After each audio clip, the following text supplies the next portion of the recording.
Hey everybody, this is Story Dude. I'm here to read you those stories, because that's why I'm here. I don't know why I'm here, but that's what I'm gonna do. So I hope this is my worst intro ever. Let me know in the comments. This is just a train wreck. Am I the a-hole for laughing at my girlfriend's intervention to get me to stop smoking weed?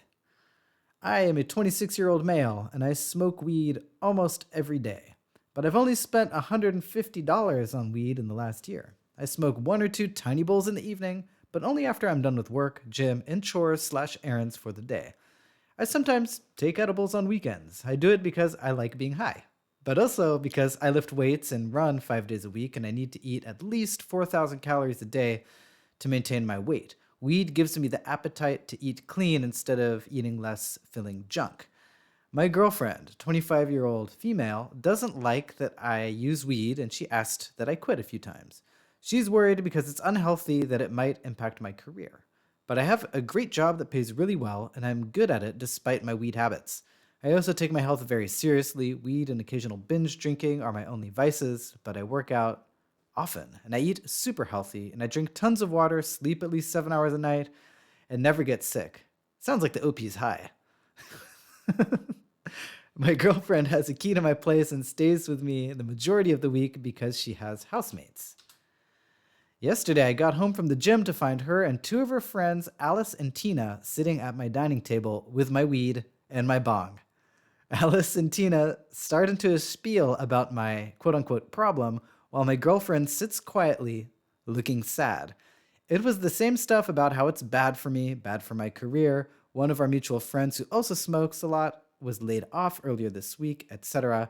I'm chuckling through the whole thing. Once they were done, I tried to explain that my career and health are both doing well, and at that point, Alice says, "Sorry, but this has to happen," name, and gets up and throws my bong into the trash. At that point, I get mad and I snatch my bong from Alice. I tell them I'm not going to let myself get lectured about them by my quote-unquote problem, by three women who binge drink at least once a week, especially not by someone like Alice who does ket or coke whenever she drinks and has an actual substance problem. And my girlfriend who gets sick every other week is not an authority on health. At this point, Tina tells me, "Keep ruining your life, you effing addict." And they both get up and leave as my girlfriend is crying. I asked my girlfriend weed was really the problem, but she just kept crying before they left. I told my girlfriend that when she's ready to talk, she can reach out, and she nodded. My girlfriend just texted me asking if she could come over and talk. I haven't responded yet. Am I the a-hole for how I handled the situation? Yeah, I mean, nothing stood out to me as you being particularly, in the wrong here. You're living your life. You're doing your thing. It doesn't sound like you're hurting anyone besides your girlfriend's feelings, and that's the thing. Whether you are right or not, it's your decision as to whether you want to keep hurting the person you're with. And, maybe you owe it to her not to be in a relationship with her, because you're clearly hurting her and that's not right. Even though weed and your relationship with it is probably not wrong. So that would be my take on this. It doesn't sound like you assaulted Alice. You were defending your property. And that's all I have to say. It's always funny to me, though, to read, stoners talking about how weed doesn't impact their life, because I used to believe that too, but I think weed definitely impacts your life in more ways than you realize, but that's just me. You have an intervention for someone when they're clearly destroying their lives and can't see it. You don't have an intervention for someone when they have a habit you don't like, but are otherwise doing fine in life. You and your girlfriend and her friends were way out of the line, not the a-hole. Also, keep ruining your life, you effing addict. Not a really great thing to say to an addict during an intervention. Yeah, it's a good point. That was like the worst intervention ever. It feels like they just saw one on a TV show and thought that they could magically get you to stop smoking weed. Probably because their friends think that doing coke is cool and weed is not cool, and that you're a loser stoner and they want you to be cool. I don't know what could be motivating them. It's weird.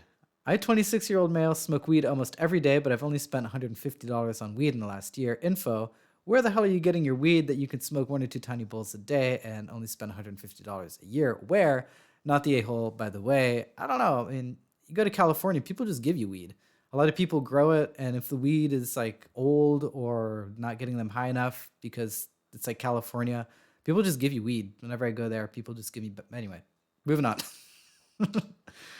Not the a-hole. The irony of a cokehead, let alone an effing ketamine user, to try to talk down stoner. Give me a break. Yeah, it's pretty wild. But I think the commenters are focusing on the weed intervention issue. I think the deeper issue is what I mentioned earlier, that maybe this is not a good match for OP and his girlfriend, and I do think it's wrong to hurt someone knowingly, even if the reason you're hurting them is not necessarily wrong. But anyway. You're not the a-hole. What the hell made your girlfriend think it was okay to invite those two over and let them try and throw your stuff out in your house?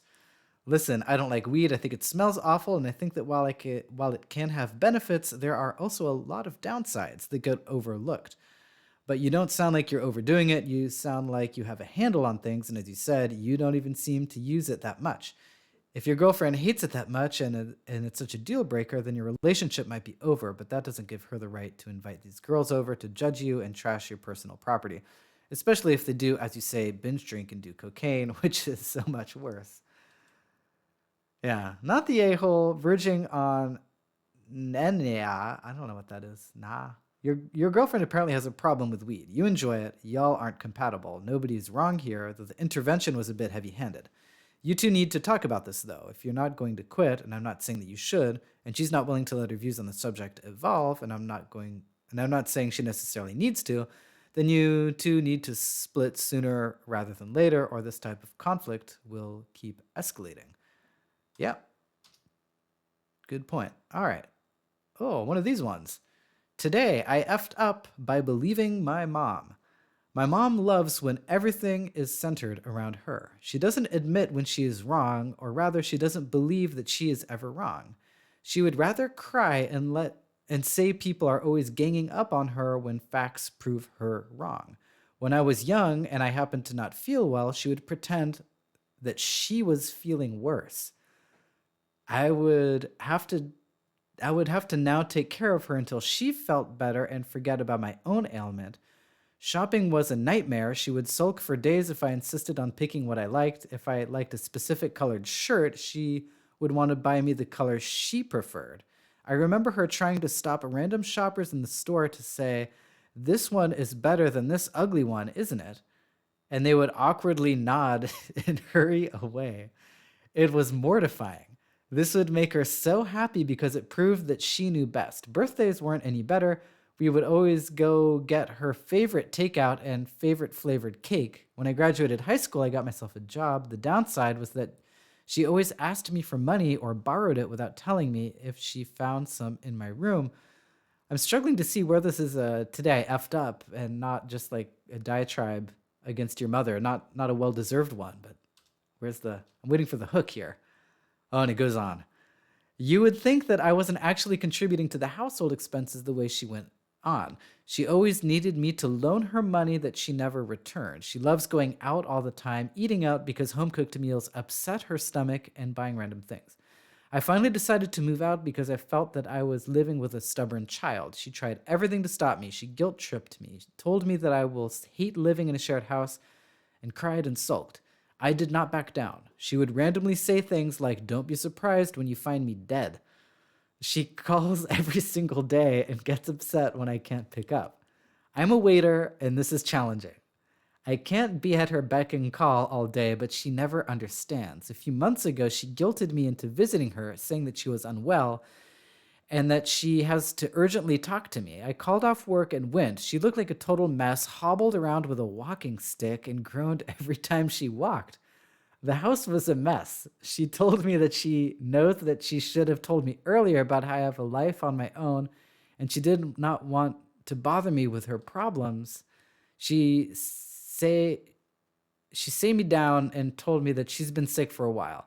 When she went to the doctor, they ran tests and found out that her kidneys are failing. She cried hysterically, saying she doesn't want to die. I was really scared for her. I know my mom is a lot to deal with, but I love her and I don't want her to die. I reassured her that I will be there every step of the way. Let me guess, the mom is lying. I mean, I don't know, maybe I shouldn't have said that. I don't know, now I feel like a jerk. All right, I'm going to keep reading here. When I suggested moving back home so that she's not alone, she declined, saying that her boyfriend Jim regularly stayed over, so at least she wasn't totally alone while we figured things out. She was in too much pain to work, so I took up more shifts when I could and got a second job to be able to support her. I barely had time off, and when I did, I went to check up on her. I lost a lot of weight because my diet consisted of mainly ramen. Most of my earnings went to helping her. I had to buy her food, medication, and everything else that she needed and she wanted. Oh my goodness, this she is actually lying. I'm sorry. I'm calling it right now. This is crazy. I also had to support myself, pay my own bills. I started really considering going back home. It made sense to at least be in one household. My mom was suddenly against it, so I dropped the subject. On Saturday, I bumped into Jim. He was picking up an order from our restaurant. He asked me how I was, and I told him that I'm not okay. I'm barely functioning because I'm mostly worried about my mom. She was always receiving bad news, always needing this and that. He acted very awkward and then left. That very night, I received a call from a number that I didn't recognize. It was Jim. I panicked, thinking that something happened to my mom, but he told me that he needed to tell me something. He felt too guilty after seeing how I looked, and he knew he had to tell me the truth or he wouldn't be able to live with himself.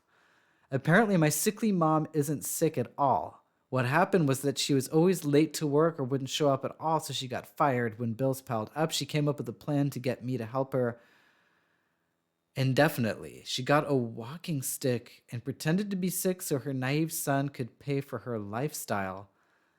The day I visited her, she looked like a mess because she was hungover. They were drinking all night. He told me I could call her job to confirm that she got fired. The plan was to eventually make a miraculous recovery once she got another job, but she enjoyed it a bit too much, so she didn't even bother. When the call ended, he sent screenshots of their conversations. They would occasionally talk about the plan and its details, new ideas to be more convincing to me. That oh man, OP, I am so sorry. This is like the worst thing I've ever read. That night my heart shattered into tiny little pieces. I decided to call her immediately and she picked up while groaning in pain, and I told her to drop the act and that Jim told me everything. She started by saying he is lying because she broke up with him. When I told her that he showed me the evidence and threatened to show people if she didn't tell me the truth, she confessed. She cried and told me that she had no choice because I wouldn't have taken care of her like I was supposed to. No one liked her at work and she was sabotaged. She's been working all of her life to raise me, and she feels like now it's my turn to take care of her. She wants to retire and enjoy life. I couldn't believe that what I was hearing, so I hung up on her and blocked her number. I can't believe I was so stupid given the type of person she has always been. I should have known better. She will never change. TLDR, I TIF'd up by believing my mom when she told me that she was sick, but it turned out to be a lie. Ugh. Oof, that was rough. OP, I'm so sorry to hear that. And yeah, I mean, don't feel bad for believing her. I mean, it's like, yeah, she's been behaving like that for a while and you knew the pattern, but also you can't help loving your mother and, giving her the benefit of the doubt. So don't beat yourself up too much. You're young and you can recover from this, but obviously, yeah, you can't trust your mom ever again, I guess. I mean, she's clearly, I mean, I don't like to make diagnoses and stuff, but, she's probably a narcissist. Wow, that was a crazy read. Let's see what the comments are commenting about. You don't know, you didn't F up, your mom did. It sounds like she's mistreated you your whole life and used you in your adult life. She's been manipulative, unkind, and absolutely selfish. I think distancing yourself was the right move. Oh man, I just remembered the whole cake thing, the trying on clothes and asking strangers for their opinions, all of that stuff. So much weirdness. I'm sorry this has happened to you. It's up to you what to do. I personally would end the relationship. Edit, just because she's your mother doesn't make you responsible for her, especially if she is able. You have done nothing wrong, OP, but believe and love your mother. She utterly abused your love and trust and is a deceitful, selfish excuse for a human being. Stay away, do not get drawn back in by her, and I would bet my house that she will try. Take good care of yourself and always remember this was all on her and not on you. You're a good person to endure this for so long. Yeah, I think it's fair to warn the OP that she will try to come back and possibly with an even more grandiose or extreme scheme The sky's the limit. Wow, I just can't imagine being in that situation. Please go look up narcissist. That's your mother, likely a fragile narcissist variant. Now that you know what's wrong with your mother, get on with your life. You should visit our Raised by Narcissists. You might be able to find some support there. Oh, right. Wow, that one was one of the more intense and crazy ones. But hoping the OP will find the help that they need.